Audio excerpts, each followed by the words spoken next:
Hello, dear friends of fairy tales. Welcome.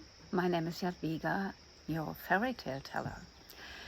Today I'm not going to tell you a fairy tale. Today I'm talking about fairy tales. Where do they come from? Who created them? Who made them? How did they come to us? So before we start answering these questions, we have to realize that there are two kinds of fairy tales. The fairy tales that have been written by certain authors that have a name and that can be followed to its origin. So, for example, Hans Christian Andersen was a very famous fairy tale writer, and there are many, many others like Ludwig Bechstein and Volkmar von Leander and in all countries. That's just the few I know. These fairy tales often don't have a happy end, and we call them the artificial fairy tales. I am talking about the folk tales, the folk fairy tales. And the Smithsonian University in Charlottesville, USA, found out that some of our fairy tales we are telling today are at least 5,000 years old. 5,000 years. 3,000 years before we started counting our time. So this is amazing. And the question is, how did they develop? Where did they come from? I think it's most likely that in those times when there was no TV, no internet, no radio, people had to entertain themselves. And I guess they did that with games, playing, and telling stories. Telling stories about what happened in their lives. And there might have been some very talented tellers who maybe added some details.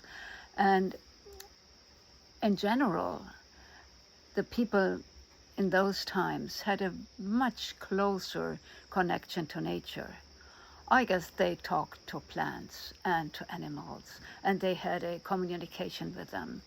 So they got that into their stories too.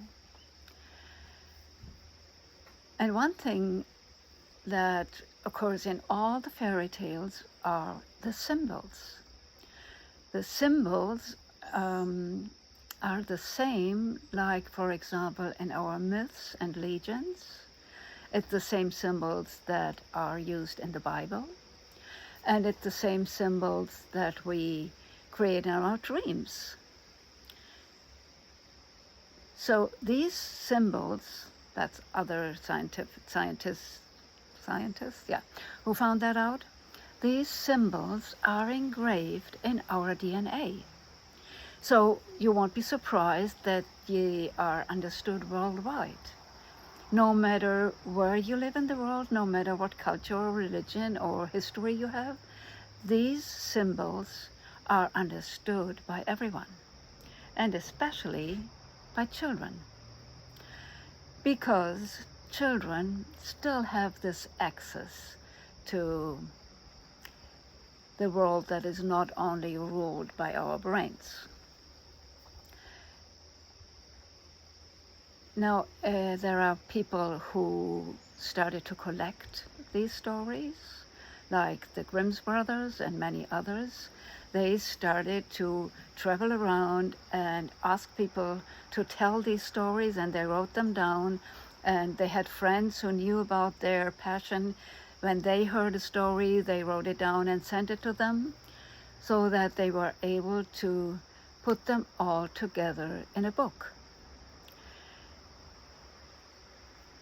Yet they did not always take these stories one-on-one, because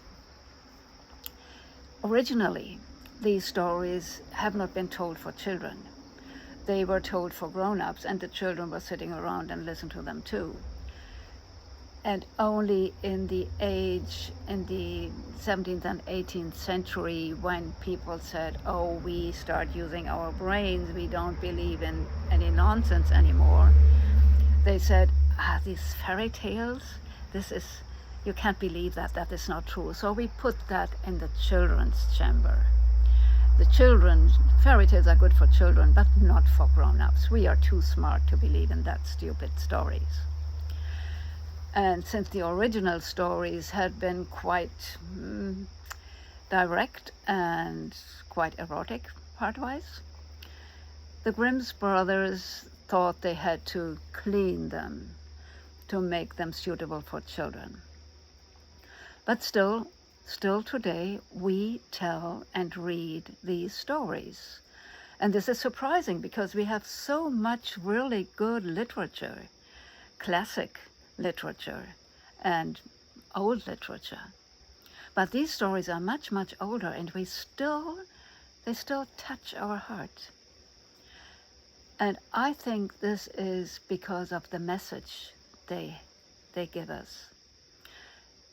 First, the message, no matter how desperate, how hopeless the situation you're in is or might be, there is always help.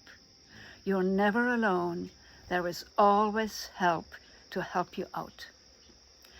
And most of the time, the helpers appear to be those creatures, animals, gnomes, dwarfs, elves, whatever, whom the hero has helped before.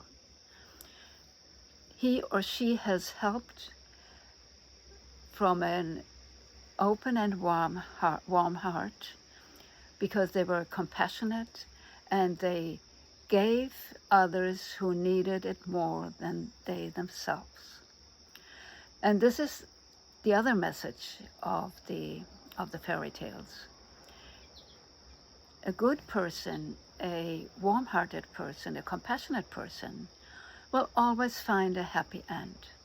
Whereas the others, the egoistic ones, there's those who only think about themselves and don't care about others.